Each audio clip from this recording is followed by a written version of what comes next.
Table से शादी। अब तक आपने सुना कि निमी के कॉलेज कोई बहुत बड़े चीफ गेस्ट आने वाले हैं और ये चीफ गेस्ट कौन है इनके बारे किसी को नहीं पता है। अब आगे सभी लोग इधर उधर ही हो रहे थे। एक जगह पर हलचल मची हुई थी।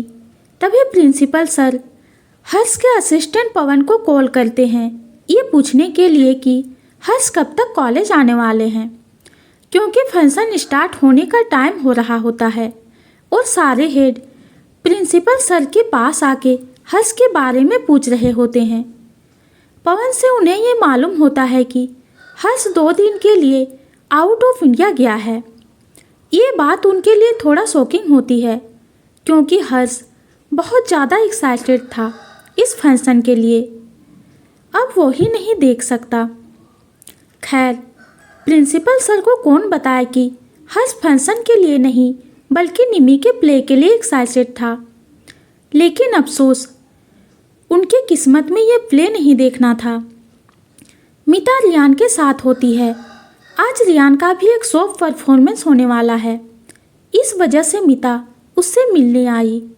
मिता रियान से बोली, तुम्हें पता है निमी इतनी महान है कि अपने हाथों से खुद के लिए मौत को इनवाइट करके आई है। मिता की पहली जैसी बातों को सुन के रियान कंफ्यूज होके उसे देखते हुए बोला, मैं समझा नहीं। अरे, निमी ने अंश भाई को कहा है कि वो यहाँ आए और निमी का प्ले देखे। मिता रियान को समझाते हुए बोली। रियान मिता की बात को गौर से सुनता है, लेकिन उसे समझ में नहीं आता है कि अगर अंश प्ले देखने आ भी रहा है तो इसमें प्रॉब्लम क्या है। रियान कंफ्यूज एक्सप्रेशन के साथ मिता को देखने लगता है। उसके चेहरे को देख के मिता बोली, सीरियसली तुम्हें समझ में नहीं आया? मिता के सवाल पे रियान ना में सिर हिला देता है, जिसे देख के मिता बोली, निमी का प्ले एक रोमांटिक प्ले है जिसे देख के भाई को ऑब्वियसली जलन होने वाली है। मिता ने जब ये कहा तब जाके मिता की बातों का मतलब रियान को समझ में आया और वो बोला, अच्छा ये बात है, कोई तो समझ ही नहीं पाया था। तुम कितना डीप सोचती हो मिता। रियान की बात सुन के मिता उसे घूरते हुए बोली, हो क्या मस्का लगाना। मिता की बात पर रियान कुछ ना बोलते हुए उसके गाल पर जल्दी से किस कर देता है, जिससे मिता शॉक्ड होके उसे देखने लगती है क्योंकि रियान ने ये किस बहुत जल्दी की थी और फिर ऐसे प्रिटेंड किया जैसे कुछ हुआ ही नहीं। ऐसे ही तैयारी के साथ समय बीतता जा रहा है और फंक्शन शुरू होने को होता है। बस इंतज़ार था तो चीफ गेस्ट का। सभी को ये तो पता था कि कोई बड़ी हस्ती आने वाला है, लेकिन किसी को भी उसका नाम नहीं पता था। तभी कॉलेज के एंट्रेंस पर 5 कार आके रुकती है। उसके ठीक बीचों बीच एक ब्लैक कलर की कार होती है, जिसका ड्राइवर निकल के उस कार का दरवाज़ा खोलता है। तभी वहाँ मिता आती है और उस आदमी को देख के बोली, भाई। मिता की बात उसके बगल में खड़ी तानिया भी सुन लेती है और फिर वो भी अंश की तरफ देखने लगती है, जो उनके कॉलेज में अंश से चीफ गेस्ट आया है। आज तक ज़्यादातर लोगों ने अंश को नहीं देखा था। आज वो सामने से अंश को देख रहे थे। एक अलग ही खुशी उनके चेहरे पर देखने को मिलती है। अंश के बारे में पता सबको है, यहाँ तक कि उस पार्टी के बाद उन्हें ये भी पता चल गया था कि निमी अंश की जीएफ है। इनके बाद भी अंश को किसी ने नहीं देखा था। स्टूडेंट को यह समझते देर नहीं लगी कि अंश यहाँ निमी के लिए आया है। बहुत सी लड़कियों को निमी से जलन होने लगती है। उन्हें पहले भी निमी की खूबसूरती से जलन थी। फिर जब उन्हें यह पता चला कि निमी अंश मित्तल को डेट कर रही है, तब भी जलन हुई। और आज जब सबने ये देख लिया कि अंश किसी प्रिंस से कम नहीं है, तो सबकी जलन और भी ज़्यादा बढ़ गई। वहीं निमी रेडी हो रही होती है, तभी मिता वहाँ आई और बोली, बधाई हो, भाई आ गए हैं। क्या बात कर रही है, सच में? निमी ने चौंकते हुए सवाल किया। निमी के रिएक्शन को देख के मिता बोली, हाँ, और वो स्पेशल गेस्ट कोई और नहीं बल्कि भाई हैं। मिता की ये बात भी निमी के लिए चौंका देने वाली थी, क्योंकि उसने तो अंश को छुप के आने के लिए कहा था। निमी अपने सोच में ही थी कि तानिया बोली, कितने स्मार्ट हैं यार, मैंने आज तक उनके जैसा लड़का नहीं देखा। वो तो किसी हॉलीवुड मूवी के स्टार को भी पीछे कर दे। तानिया की बात सुन के निमी को गुस्सा आता है और वो गुस्से से बोली, शट अप। मैंने इसीलिए अंश को कहा था कि किसी के नज़र में आए बिना ही कॉलेज आना है, लेकिन वो और गेस्ट बन के आ गए हैं। सभी लड़कियां तो उन्हें घूर रही होंगी। सभी पूरा कॉलेज आंख फाड़ के भाई को देख रहा है, और लड़कियों का बात ही मत कर। मिता ने आग में घी डालते हुए कहा। मिता की बात सुन के निमी गुस्से से अपनी चेयर पर बैठ के बोली, अब तक तो मैं डर रही थी कि प्ले देख के अंश कैसे रिएक्ट करेंगे, लेकिन जब उन्हें मेरी फीलिंग्स की नहीं पड़ी तो मैं क्यों सोचूं। निमी ये बोल अपना मेकअप करने लगती है। मिता ये सब सुन के हंसने लगती है। तभी तानिया मिता के कान के पास जाकर बोली, यार निमी तो गुस्सा हो गई। वो क्या सच में अस्मितल से लड़ाई कर लेती है? इतना हिम्मत है उसमें? वो उनकी वाइफ है तो वो क्यों डरे? भाई निमी से बहुत प्यार करते हैं, वो कभी भी उसे हर्ट नहीं करते हैं। और रही बात गुस्सा होने की, तो वो निमी का हक बनता है। पति और पत्नी में हिम्मत की क्या ज़रूरत? मिता ने धीरे से तानिया की बात का जवाब दिया। तानिया के मन में और भी बहुत से सवाल घूम रहे थे, लेकिन वो आगे कुछ नहीं बोलती है। वहीं प्रिंसिपल सर और कॉलेज के सारे टीचर अंश का वेलकम करते हैं। वहाँ पर खड़ी सारी लड़कियों की नज़र सिर्फ अंश पर होती है। अंश के साथ पंकज भी आया हुआ था और वो अपनी नज़र घुमा के माला को ढूंढ रहा था। माला को ढूंढते वक्त ही पंकज की नज़र साहिल पे जाती है और वो धीरे से अंश से बोला, सर वो साहिल है। पंकज की बात सुनते ही अंश उस दिशा में देखता है जहाँ पंकज उसे दिखा रहा होता है। तभी उसकी नज़र साहिल पे जाती है जो उसे ही देख रहा था। अंश ने उसे देखा और उसे देखते ही समझ गया कि ये कोई टीचर नहीं है, बल्कि यहाँ किसी मकसद के साथ ही आया है। अंश अपनी नज़र को हटा के ऑडिटोरियम की तरफ चल देता है, जहाँ उसे प्रिंसिपल सर लेके जा रहे होते हैं। कुछ देर की स्पीच के बाद फंक्शन शुरू होता है। सबसे पहले डांस परफॉर्मेंस होती है। स्टेज पर एक गर्ल्स का ग्रुप डांस कर रहा होता है। वहाँ मौजूद ज़्यादातर लड़कियों की नज़र अंश पर होती है। उन्हीं में से एक लड़की बोली, यार मैंने सुना था कि अंश मित्तल बहुत स्मार्ट है, आज देख भी लिया। इन्होंने तो हर्ष दीवान को भी पीछे कर दिया है। हाँ, लेकिन ये मत भूल कि निमी इनकी गर्लफ्रेंड है, उसी लड़की के साथ खड़ी दूसरी लड़की बोली। उसकी बात सुन के पहली लड़की बोली, हाँ यार निमी कितनी लकी है। ऐसे ही सब में बात हो रही थी। कुछ ही देर में निमी और आदि का प्ले भी स्टार्ट हो जाता है। अंश जब निमी को देखता है तो कुछ देर के लिए देखता ही रह जाता है। निमी ने पुराने टाइम का प्रिंसेस पिंक कलर का गाउन पहना हुआ था और उसके खूबसूरत चेहरे पर मेकअप होता है जो उसके रूप को और भी ज़्यादा निखार रहा होता है। निमी ने कभी ज़्यादा मेकअप यूज़ नहीं किया था। ऑब्वियसली वो एक कॉलेज स्टूडेंट है तो ज़्यादा मेकअप यूज़ करने का पाबंदी भी होती है, जिस वजह से वो सिंपल लुक में ही रहती है। अंश प्यार भरी नज़रों से निमी को देख रहा था, पर जैसे ही उसका सीन आदि के साथ शुरू होता है, खास करके वो सारे रोमांटिक या प्यार भरे डायलॉग, उससे अंश की आईब्रो कसती जा रही थी। वहीं इससे बेखबर निमी पूरे मन से प्ले कर रही थी। कुछ ही देर बाद निमी और आदि का प्ले खत्म होता है। कहानी का अंत दुखद भरा होता है, लेकिन कोई और था जिसकी आंखों में सिर्फ नाराजगी होती है और वो अंश होता है। प्ले के ख़त्म होने के बाद पूरा ऑडिटोरियम तालियों से गूंज उठता है। सारे स्टूडेंट आदि और निमी का साथ में नाम ले रहे होते हैं। जो आग में और घी डालने का काम कर रहा था। प्ले खत्म होने के बाद निमी वापस से ग्रीन रूम की तरफ जाके चेंज करने लगती है। तभी माला उसके पास आके बोली, प्ले तो बहुत अच्छा हुआ, लेकिन मैंने भाई को देखा, वो अच्छे मूड में नहीं लग रहे हैं। ना रहे अच्छे मूड में, मुझे क्या, निमी ने भी नाराजगी के साथ कहा। प्ले करते वक्त एक नज़र निमी ने अंश की तरफ देखा था, जब अंश ने उसे पूरी तरह से इग्नोर कर दिया और कोई खुशी नहीं दिखाई, जिसे देख निमी, जो पहले से ही अंश के इस तरह कॉलेज आने से चिढ़ी हुई थी, वो और भी ज़्यादा गुस्सा हो जाती है। माला निमी की बात पर हंस देती है, क्योंकि उसे समझ में आ चुका है कि गुस्सा दोनों तरफ से है। इस वजह से आज तो दोनों में लड़ाई पक्की है। सारे परफॉर्मेंस होने के बाद सभी को प्राइज़ दिया जाता है। सभी को अंशी प्राइज़ दे रहा था। थोड़ी देर बाद निमी और आदि भी अपने प्ले के लिए प्राइज़ लेने आते हैं।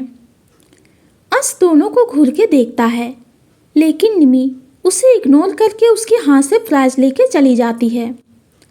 सारे फंक्शन ख़त्म होने के बाद आदि, निमी और मीता साथ में थे। तब आदि बोला, यार भाई कैसे गुस्से में देख रहे थे मुझे।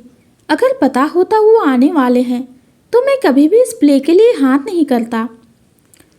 आदि की बात पर मीता बोली, वो कहाँ आने वाले थे, ये तो निमी ने ही तुझे शहीद करवाने का सोच लिया था। इस वजह से उसने खुद ही भाई को आने के लिए बोला।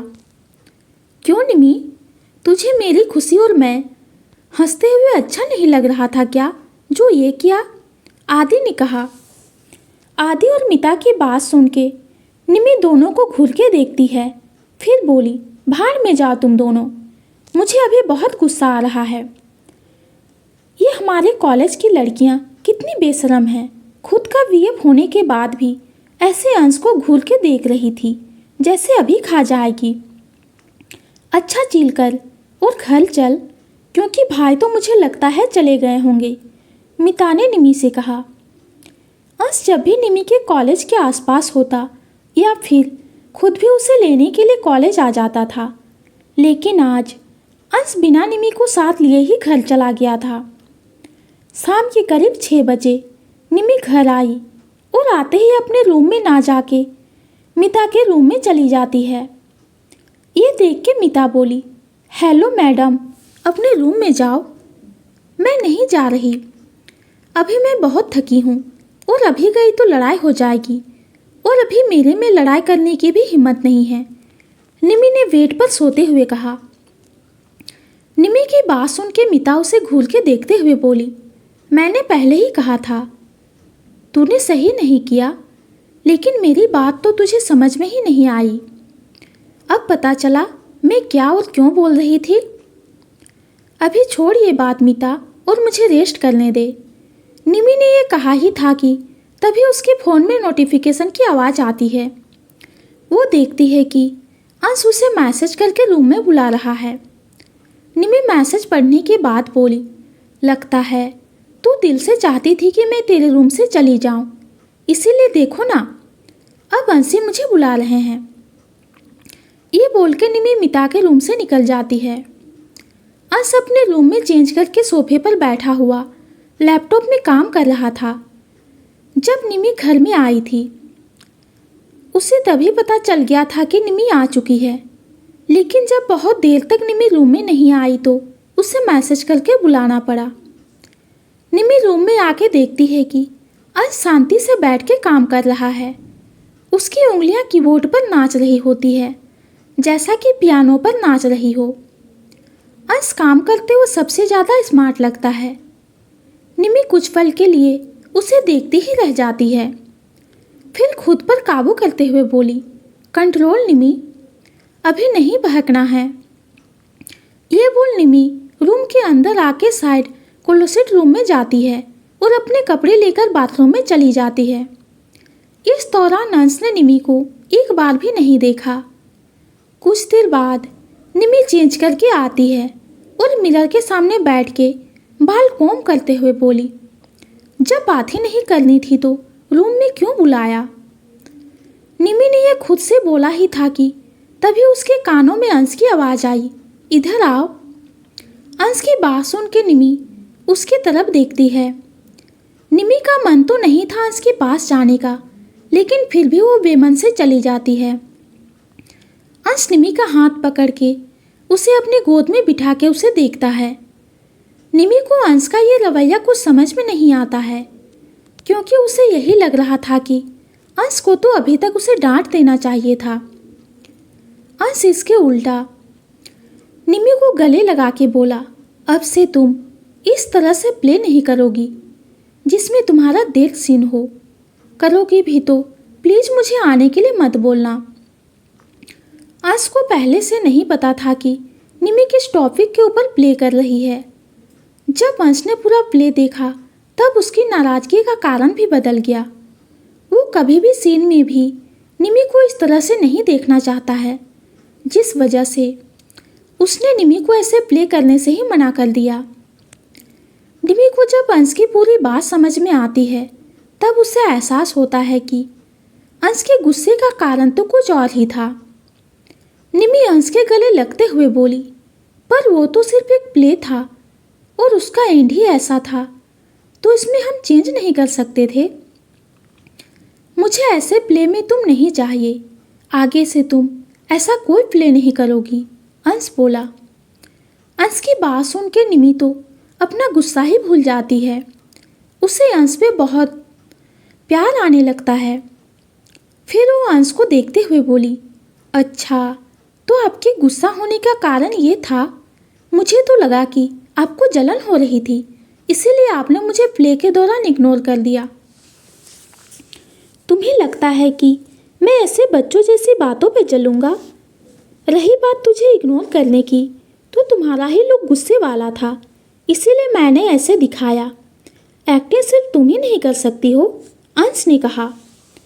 अंश की बात सुन के तो निमी का मुंह ही खुला रह जाता है। अंश निमी को दिखाने के लिए सिर्फ नाटक कर रहा था। निमी ये सारी बातें सुन के अंश को चिढ़ के साथ देखते हुए बोली, ये अच्छी बात नहीं है, आपको ये सब नहीं करना चाहिए। क्यों, इसमें गलत क्या है? अंश ने पूछा। निमी अंश के चेहरे को घूर के देखती है, जिसके चेहरे पर इस वक्त दुनिया की सारी मासूमियत नजर आ रही होती है। लेकिन निमी जानती है कि ये सब सिर्फ अंश का नाटक है। निमी अंश के सवाल का जवाब देने की जगह उससे बोली, लेकिन मैं आपसे सच में गुस्सा हूँ। और वो क्यों भला? मैंने क्या कर दिया? तुमने मुझे अपने कॉलेज आने के लिए कहा था और मैं आ गया, अंश ने कहा। अंश की बात सुन के निमी बोली, हाँ पाए, लेकिन मैंने आपको अपनी आइडेंटिटी छुपा के आने के लिए कहा था, ना कि चीफ गेस्ट बन के। जो लड़कियां नहीं देखने वाली थी आपको, उनकी भी नज़र पर आप चले गए। निमी का चेहरा ये सब बोलते हुए गुस्से से लाल होता है, जिसे देख के अंश को बहुत हंसी भी आ रही थी, लेकिन वो उसे छुपा लेता है। निमी आगे बोली, पता है आपको, वो सभी कैसे घूर घूर के देख रही थी। फिर निमी इरिटेट होते हुए बोली, आप इतने ज़्यादा हॉट क्यों हैं? वो सभी लड़कियां आपसे ऐसे चिपकने के लिए तैयार थी जैसे हॉट तवे पर रोटी। निमी की ऐसी बात सुन के अंश उसे घूर के देखते हुए बोला, तुम मुझे तवा कह रही हो? मैंने आपको हॉट भी कहा, वो नहीं सुना आपने? निमी अंश को घूरते हुए बोली। ये सुन के अंश शांत हो जाता है, क्योंकि वो देख सकता है कि इस वक्त निमी सच में गुस्से में है। निमी अपनी बात को आगे बढ़ाते हुए बोली, अब से आप मेरे कॉलेज नहीं आने वाले हैं। ठीक है, लेकिन मुझे आने के लिए तो तुमने ही कहा था, अब इसमें मैं क्या कर सकता था? नहीं आता तब भी तुम ऐसे ही रिएक्शन देती। आजकल मैं नोटिस कर रहा हूँ, तुम बात बात पर मुझे अपना गुस्सा दिखाती हो, अंश बोला। हाँ, क्योंकि आप ऐसे ही हरकत कर देते हो जिससे मुझे गुस्सा आ जाता है, निमी बोली। निमी की बात सुन के अंश की दोनों आईब्रो आपस में जुड़ जाती है। थोड़ी ही देर में निमी को रियलाइज होता है कि उसने कुछ कह दिया जो उसे नहीं कहना चाहिए था। इसीलिए वो तुरंत अंश के गले लग जाती है और बोली, देखिए अब आप भी गुस्सा हो रहे हैं। मैंने गुस्सा कर भी लिया तो क्या फर्क पड़ता है? नहीं, फर्क तो कुछ नहीं पड़ता है। अच्छा, अब तुम्हारे एग्ज़ाम स्टार्ट होने वाले हैं, तुमने कितनी प्रिपरेशन कर ली है? अंश ने निमी से पूछा। एग्ज़ाम का नाम सुनते ही निमी की चलती हुई सांसें कुछ पल के लिए रुक सी जाती है। निमी को लगा था कि शायद अंश अब इस बात को भूल गया होगा, लेकिन अंश ने उसे फिर से यह याद दिला दिया कि वो कुछ नहीं भूला है। निमी अपनी सोच में थी, तभी अंश बोला, इस बार मैं तुझे पढ़ाने वाला हूँ, इसीलिए कल से टाइम पर डिनर करके बुक लेके बैठ जाना। और हाँ, उस समय कोई प्यार मोहब्बत नहीं चलेगी। निमी जब अंश की पूरी बात सुनती है तो उसे समझ में आ जाता है कि अब अंश अपना गुस्सा दिखा रहा है, लेकिन गुस्सा दिखाने का ये तरीका बहुत ही ज़्यादा खतरनाक है, क्योंकि निमी का पढ़ाई से बहुत दूर का नाता है और अंश से पढ़ने का मतलब कि बात बात पे उससे डांट सुनो। अंश ने अभी से ही उसे वार्निंग दे दी कि पढ़ाई के समय वो उसकी कोई प्यारी बातों में नहीं आने वाला है। निमी मासूम सी शक्ल बना के अंश को देखती है, लेकिन अंश को इससे कोई फर्क नहीं पड़ता है। वो निमी को देख के बोला, ये ट्रिक भी नहीं चलने वाली है। पिछली बार तुम फेल होते होते बची हो और इस बार तुम्हारी पढ़ाई देख के लगता है कि तुम पास भी नहीं होने वाली हो, और मैं नहीं चाहता तुम फेल हो जाओ। अंश ने अपनी बात साफ साफ शब्दों में निमी को कहा, जिसे सुन के निमी का चेहरा छोटा सा हो जाता है। उसे नहीं लगा था कि उस समय कही हुई बात अंश को अभी तक याद होगा। निमी को अब खुद के ऊपर बहुत गुस्सा आ रहा था कि क्यों वो बिना बात के अंश को अपना गुस्सा दिखा रही थी। अब अंश की बात उसके ऊपर ही भारी पड़ रही है। वहीं अंश निमी को अपनी बाहों में उठा के बाथरूम में लेके चला जाता है और निमी को जब होश आता है तो वो देखती है कि वो बाथरूम में है और उसके ऊपर ठंडा पानी गिर रहा है। निमी अंश को देख के बोली, अंश, मुझे नहीं नहाना था, लेकिन मैं चाहता था कि तुम खुद को साफ करो, अंश ने कहा। अंश की बात सुन के निमी अपने कन्फ्यूज चेहरे के साथ देखते हुए बोली, मैं समझी नहीं। तुम्हें आज किसी और ने गले लगाया है, मैं नहीं चाहता कि तुम्हारे ऊपर किसी और का टच रहे, अंश ने कहा। अंश की बात सुनने के बाद निमी अपने मन में बोली, और मुझे बोल रहे थे कि जलन नहीं होती है। निमी ने ये बात बहुत धीरे कही थी, लेकिन अंश उसके बहुत पास था, जिस वजह से उसने निमी की बात सुन ली और निमी आगे कुछ बोल पाती। अंश ने उसके चेहरे को अपने हाथ में लेकर उसके होठ में अपनी होठ रख दिया।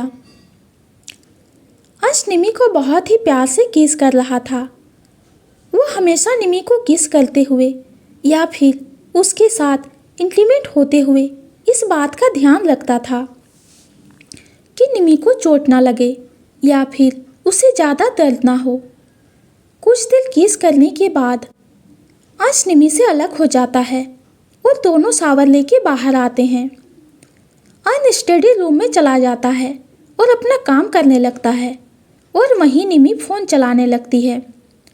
तभी उसे मिता का मैसेज आता है। मिता बस ये जानने के लिए मैसेज की थी कि अंश उससे गुस्सा है कि नहीं। मैसेज देख के निमी उसे सीधे कॉल ही करती है और सारी बातें बताने लगती है जो अंश ने उसे कहा। सब सुनने के बाद मिता हंसते हुए बोली, रीजन चाहे जो भी हो, लेकिन पनिशमेंट तुम्हें बहुत अच्छी मिली है। मिता की बात सुन के निमी चिढ़ जाती है और उसे बोली, मैडम तू शायद भूल रही है कि मैं तो जैसे तैसे करके पास भी हो गई, लेकिन तू मैथ में फेल है। निमी की बात सुन के मिता सैड होते हुए बोली, यार बस कर, क्यों याद दिला रही है? छोड़, अब तेरे पास कोई ऑप्शन नहीं है, भाई तुझे पढ़ा के ही मानेंगे। तो दोस्तों, अगली कहानी जानेंगे हम अगली वीडियो में। आज की कहानी आप सबको कैसी लगी कमेंट में ज़रूर बताइए। कहानी पसंद आती है तो प्लीज़ चैनल को लाइक और सब्सक्राइब कीजिए। कहानी सुनने के लिए आपका बहुत बहुत धन्यवाद।